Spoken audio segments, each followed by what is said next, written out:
Il s'appelle Vincent, c'est le Mozart de la couture américaine et il est venu relooker 2 cavaliers en armure du château de Belcastel et leur monture en résine. Reportage.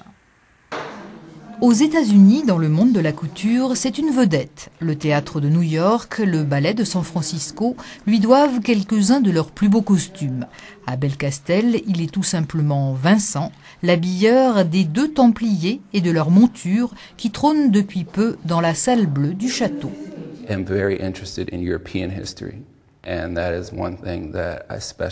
Je suis très intéressé par l'histoire européenne et c'est pourquoi je me suis spécialisé dans ce style de costume. Aussi, quand j'ai appris que ce projet serait réalisé dans un château, ça m'a beaucoup plu.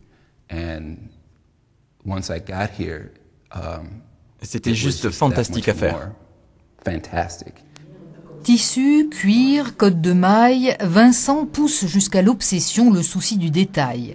Même si le visiteur ne s'en aperçoit pas, chaque fil trouve sa juste place dans l'assemblage des costumes reproduits avec une précision d'orfèvre d'après des gravures d'époque. Vincent ne travaille pas dans l'ignorance ou à l'aveuglette.